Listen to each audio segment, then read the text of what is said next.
la ville lumière et de l'éternel amour, je vous offre une nouvelle vidéo pour continuer le combat de la vie. Oh les cœurs, à cœur veillant, rien n'est impossible, chers amis.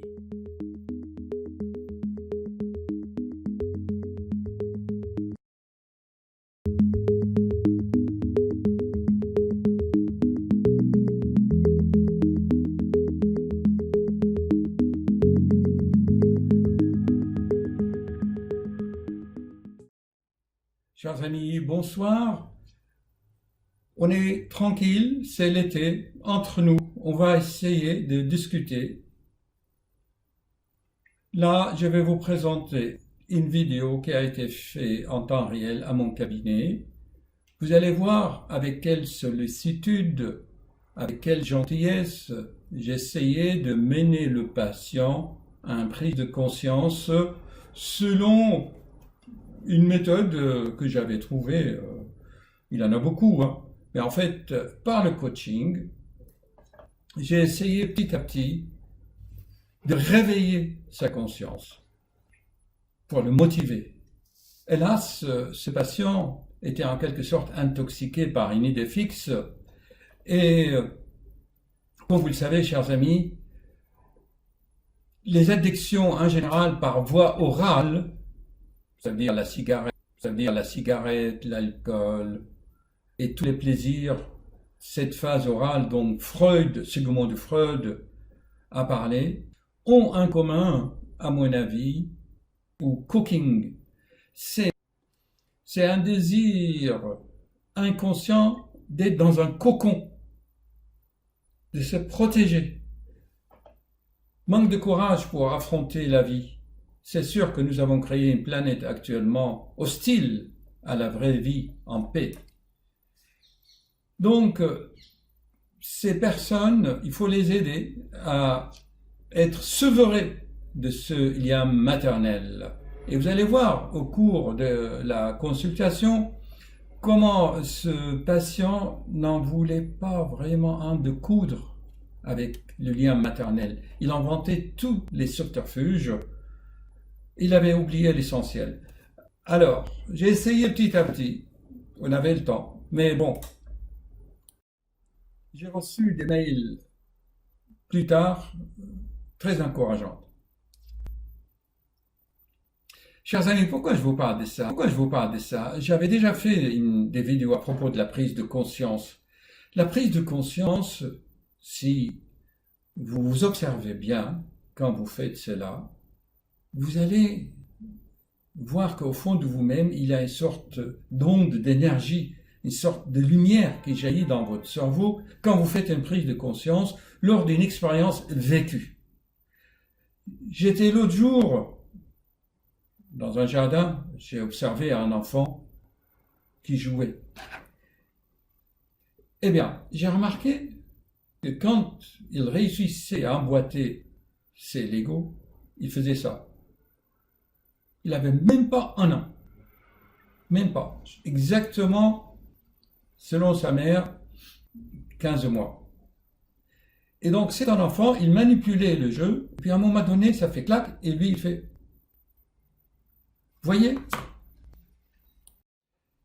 L'expérience vécue, donc, c'est important. Tout à l'heure, j'étais à la maison de la presse, à côté, plein de revues de psychologie. On a une profusion d'informations, de connaissances. La télévision, les radios, les revues, c'est des gavages d'informations. Et d'ailleurs, si vous observez bien, et ça, j'aimerais bien que vous fassiez bien attention, quand vous accédez à une connaissance, vous regardez les informations à la télé, vous sentez, bon, vous éprouvez parfois des plaisirs, vous êtes là, mais il n'y a pas cette onde de prise de conscience, vous voyez. Vous avez le plaisir à acquérir une connaissance pour le plaisir intellectuel et ça fait plaisir aussi à l'ego. C'est l'érudition. C'est pour ça, dans mes vidéos, j'insiste beaucoup sur le chemin de la connaissance initiatique, par expérience vécue et par l'observation personnelle. Car, vous le savez maintenant, grâce à ma chaîne YouTube, que le but de l'existence, c'est de se développer, d'évoluer vers l'autoconscience. Connais-toi toi-même, prends conscience de toi-même en sachant, je ne suis pas ce corps me serve pour faire des expériences, pour créer cette onde de lumière qui elle-même renvoie au plexus solaire et ensuite à l'étincelle divine qui est au fond de moi-même. Enfin, j'en ai déjà parlé beaucoup. Ainsi, le but final, c'est que tu as une forme et cette forme soit de plus en plus forte, solide, que tu ne seras pas désintégré quand tu seras affronté à une énergie plus grande. J'en parlerai dans d'autres vidéos. À cette lumière. Pour finir, je vous fais part des dernières découvertes en neurosciences concernant les addictions au shit, au cannabis. Justement, les neuropsychologues, ils ont remarqué que dans 30% des cas, on a des troubles psychotiques. D'accord? J'en ai déjà parlé. Donc, un fumeur de cannabis sur 3, d'accord, va présenter des troubles psychotiques, schizophréniques, polaires, et surtout, quand il va réussir lui, mais juste un an avant le diplôme, ou juste une phase avant d'arriver au but final, il y a quelque chose qui se passe en lui qui va dire non, arrête là, retourne chez ta mère et reste auprès de ta mère. Il va rester dans le cocon. Vous voyez? Alors, une simple papillon, lui, il veut sortir de son cocon. Vous voyez à quel point l'être humain a régressé. À méditer. Je vais vous passer ce qui s'est passé dans la consultation et vous allez voir comment, avec beaucoup de gentillesse, j'ai essayé petit à petit, mais vous verrez. N'hésitez pas, s'il vous plaît, à partager sur votre page Facebook, car ceci peut aider beaucoup de jeunes et beaucoup de personnes qui sont à la quête de la connaissance utile. Chers amis, une super vidéo, un super patient, on est d'accord, c'est que premièrement il est anonyme et je pense que cette vidéo va aider beaucoup les autres, je pense. Ce que je suis en train donc de le coacher, d'accord? Et alors, le patient, son cas c'est très fréquent, c'est que les patients qui ont des troubles de rythme cardiaque, ils ont été secoués par une arythmie, par une tachycardie, à l'occasion d'un événement, et ils gardent vraiment la mémoire de l'événement, la mémoire émotionnelle, d'accord? Alors que la crise n'est plus là, et pourtant, ils gardent la mémoire. Et donc, c'est en quelque sorte ce qu'on appelle un choc post-traumatique, où ce sont des émotions, parce que le cerveau, c'est normal, pour la survie, le cerveau doit garder les événements dangereux pour éviter que la prochaine fois, on tombe dans le même trou. C'est-à-dire un âne, l'animal, quand il tombe dans un trou, il se souvient qu'ici, à l'endroit, il y a un trou et il ne va pas passer par le même chemin. Donc, cette attitude, cette stratégie, c'est une stratégie animale pour la survie. Ce n'est pas une stratégie intelligente. L'intelligence de l'être humain dit « Ok, j'ai eu ça, je ne passe plus par le même chemin, mais cet événement n'est plus là. » Mais lui, l'âne, il croit toujours qu'il y a le trou. Même si on le repart, l'animal ne va plus passer quand même là-dedans. Même si on repart le trou.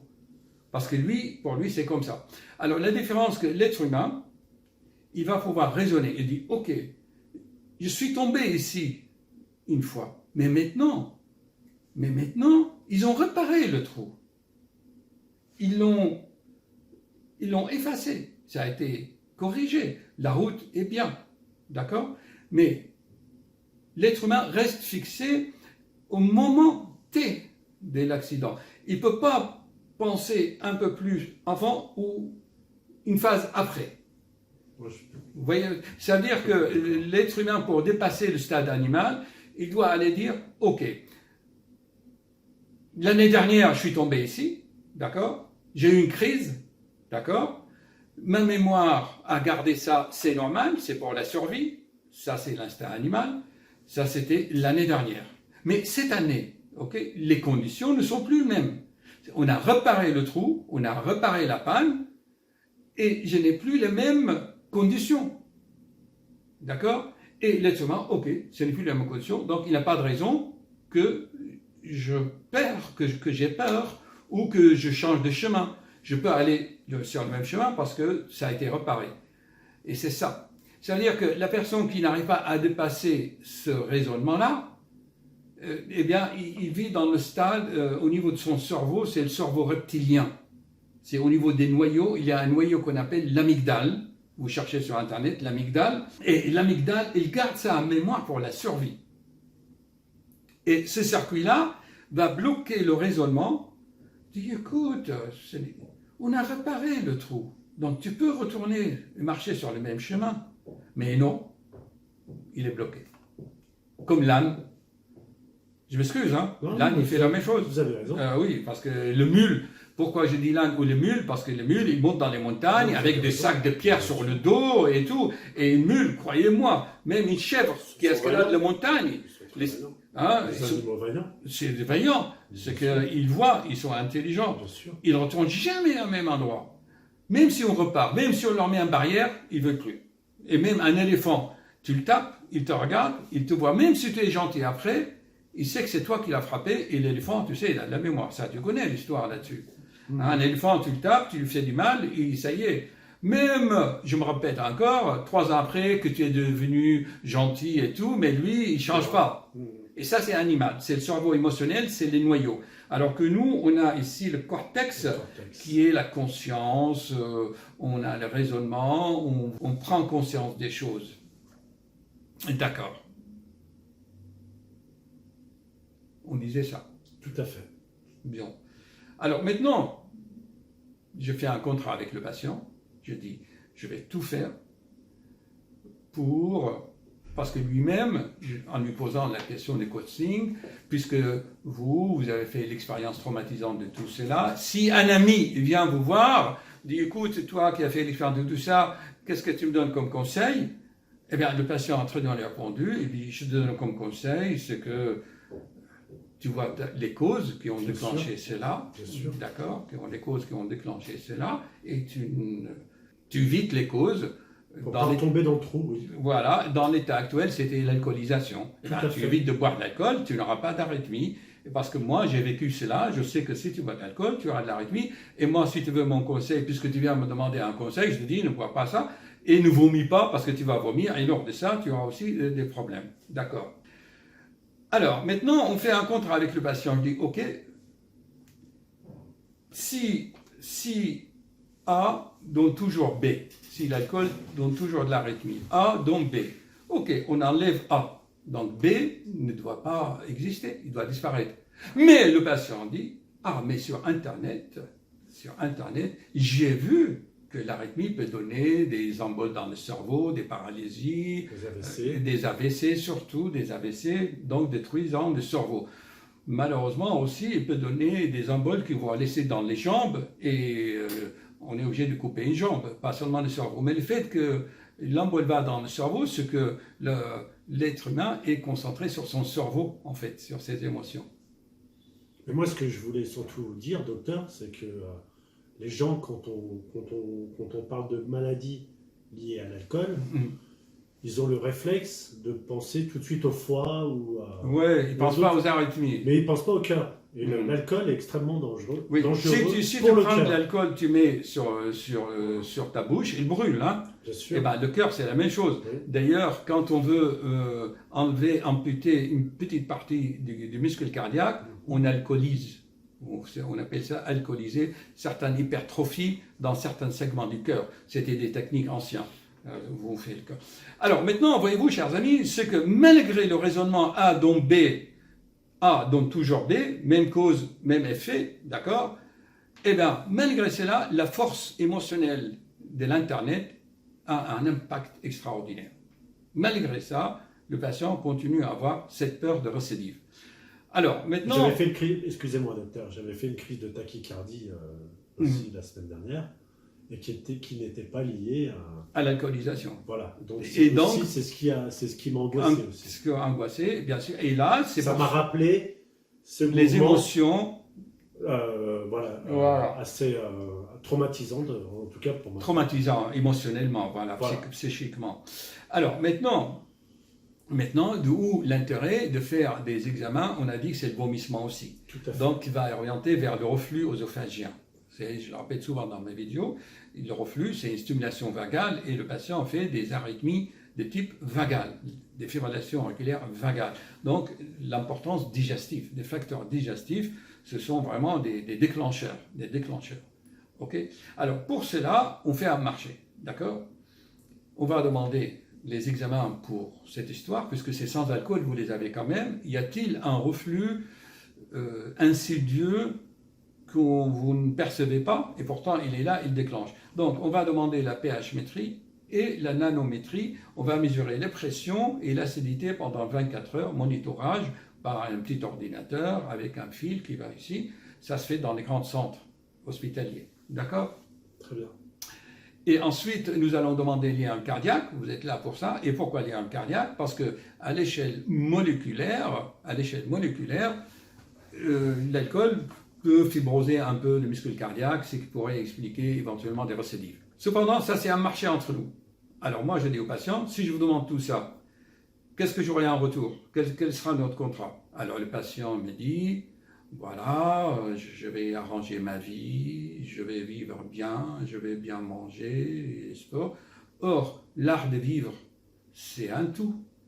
Et dans l'état actuel de notre patient, qu'est-ce qui est le plus important actuellement pour vous, dans votre vie? Qu'est-ce qui est important? À part l'art de vivre, et de bien manger, et de faire des sports. Mon émancipation personnelle, vous voulez dire? Et professionnelle? Quoi encore? Ah, il a dit le mot, ça y est, c'était ça. Ça fait un quart d'heure, chers amis, ça fait un quart d'heure qu'il me dit, son ego, je veux bien vivre, bien manger, faire des sports, arrêter l'alcool, vivre sainement. Mais il a oublié comment il veut être heureux. Trouver une profession, parce qu'il ne travaille pas. Il est à la recherche. Il est sans profession, sans emploi. Alors, est-ce qu'on peut déduire entre nous, et ça c'est une projection de moi-même, ce que ce monsieur, en fait, comme beaucoup de nos jours, moi je vis beaucoup de jeunes, mais pourquoi je travaillerai? Je paierai 3 mois de mon salaire aux impôts. Pourquoi je travaillerai? Parce que il y a un jeune qui m'a dit, je paye des impôts, je n'ai pas envie de payer des impôts, donc je ne travaille pas, ou je ne travaille pas autant. Moi j'ai envie d'en payer des impôts par contre. Oui, non mais c'est juste un... Alors par contre, ce mot, je veux aller travailler, et que l'être humain ne peut être anobli que par le travail, quel que soit le travail. Pourquoi le travail, à votre avis, peut aider? Pour l'émancipation personnelle. L'émancipation personnelle, et quoi encore? On peut apporter des chutes, puis... aider les autres, bien sûr. Oui, et quoi voilà. encore? Et quoi encore? Qu'est-ce qu'il y a pour vous? On va faire la conclusion. Le travail va vous amener quoi dans votre vie? Une satisfaction personnelle. Oui, d'accord. L'arythmie se caractérise par quoi? La fibrillation. Par un désordre. Bravo. Et alors? Et le travail, qu'est-ce qui va vous amener? Un ordre. Eh bien voilà, vous voyez, chers amis, quand on discute avec un patient intelligent, il trouve par lui-même. Le travail pour vous, c'est pas seulement pour être heureux, pour gagner de l'argent. Quel est le but aussi? Pour moi, en tant qu'avoir une vie ordonnée, une vie construite. Une vie construite et rythmée. Rythmée, voilà, c'est ça. Quand votre vie est rythmée, quand votre esprit va savoir que vous devez vous lever à 7 h du matin, chose que je fais tous les jours. Voilà, c'est très bien que vous allez aller au bureau faire ça, et en fait, ce rituel, ce rythme va se refléter sur votre cœur, parce que le cœur aime le rythme, et le cœur réagit aux émotions, réagit à tout ça. Chers amis, on va faire un contrat avec ce super patient que j'aime bien. On va lui demander le top des examens, et en contrepartie, donc, il va me promettre que si le pH-métrie, la nanométrie, l'IRM cardiaque, s'ils sont normales, il y aura 2 conséquences. Premièrement, que A donne toujours B. Tout à fait. Si on enlève A, B n'existera plus, donc il n'aura plus de peur de récidive, puisqu'il n'aura plus de motif. Mais alors, à 100%, s'il y avait des doutes, il n'en aura plus. D'accord? Et est-ce que, malgré un IRM normal, est-ce qu'on pourra neutraliser l'impact de la peur d'Internet? Ça, j'ai fait une vidéo là-dessus qui s'appelle L'internaute égaré. Vous ne l'avez pas vu? Ah, chers amis, il faut regarder cette vidéo, L'internaute égaré, où j'explique, on tombe dans un roue comme l'hamster qui tombe dans la roue. Ouais. Le logo? Non, mais je ne l'ai pas vu. Ouais, ben voilà. Ça, c'est une vidéo que vous allez regarder juste ce soir, tranquille, à tous les internautes qui ont peur de récidive. Et c'est comme ça, c'est l'impact. Il y a un mécanisme neuroscientifique pour les chercheurs sur Internet. Voilà. J'ai fait une vidéo vraiment super là-dessus, ça a été regardé. Bon. Et ensuite, moi je demande un contrepartie parce que les autres n'ont pas voulu vous demander l'IRM ni les pH-métries. Quel sera moi mon cadeau que, si vous voulez me donner un cadeau pour moi, puisque je vous ai fait l'impossible? Vous allez me promettre quoi? Le travail. Je vais rythmer ma vie. Rythmer ma vie. En cherchant un boulot, quel que soit. Quel que soit. Ça vous parle tout ça? Bien sûr, docteur. Ouais, et ben voilà. Ok? Bon, voilà, chers amis, j'espère que cette vidéo va être utile. Vous pensez que ce sera utile? Ah oui, bien sûr. Bon, alors, voilà. Donc, c'était ça. Ce que je voulais, le contrepartie de ce que votre voyage de Saint-Étienne. Ici, ce qu'on fait à marché. Bon, je suis désolé, chers amis, c'est comme ça. Il faut stimuler. Il faut motiver.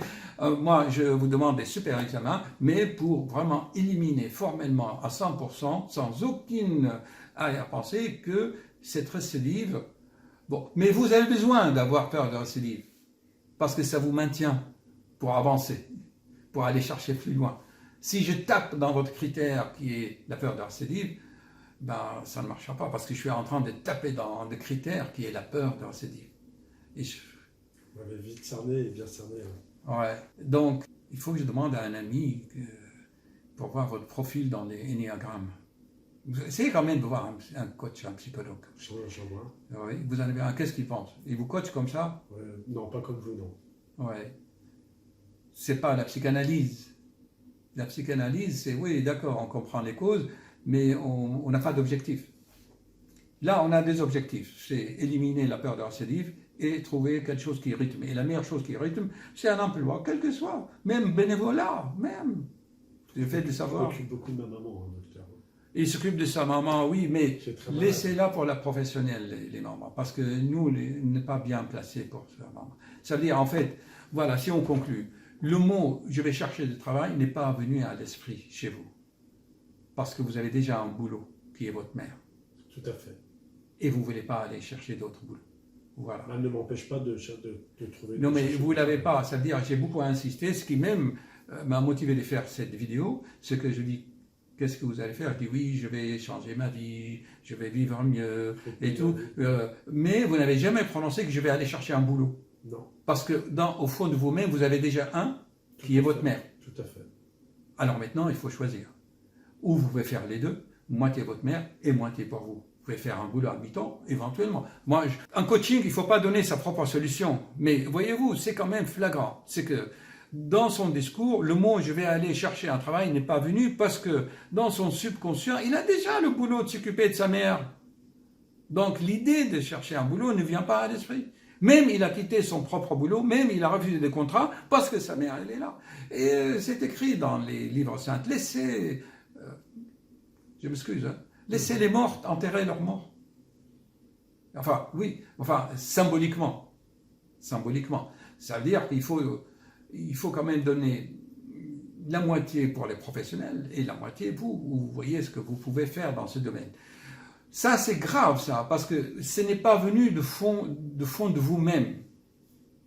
Vous avez même abandonné un contrat en CDI Bien sûr. pour sacrifier pour votre maman. Oui. Voilà. Bon, alors maintenant, on peut aller très très loin. Vous voulez que je vous cite les théories vraiment de la médecine karmique qui expliquent la schizophrénie? Oui. Vous ne serez pas choqués, hein, chers amis, c'est choquant. Mais ça, c'est des théories vraiment de la médecine karmique. Un schizophrène, par définition, c'est que dans une autre vie, il a tué une personne. Et après avoir tué une personne, il s'est tué lui-même. D'accord. Et à force de remords, il est devenu schizo dans cette vie. C'est aussi simple que ça. Vous voyez? Alors, peut-être votre mère, elle a dû peut-être vécu une guerre, ou je ne sais pas, allez savoir ce qu'elle a vécu, et elle a vu des tueries où elle a tué. C'est le cas en Algérie. Voilà. Il a eu 1 million de morts quand même. D'accord? Il a eu des tueries. Donc, elle a dû peut-être s'étuer quand elle a vu des morts de quelqu'un. Supposons, dans le temps pendant la colonisation, elle a vu peut-être son mari ou d'autres tués devant elle, elle a dû se tuer de chagrin. Et un schizophrène, par définition, c'est qu'il s'est suicidé dans une autre vie. Et dans cette vie-là, il vient se racheter. Et le remords lui prennent la tête et ça lui parasite le cerveau. Chers amis, ça c'est des théories de la médecine karmique, d'incarnation en incarnation. C'est prouvé ça. Donc.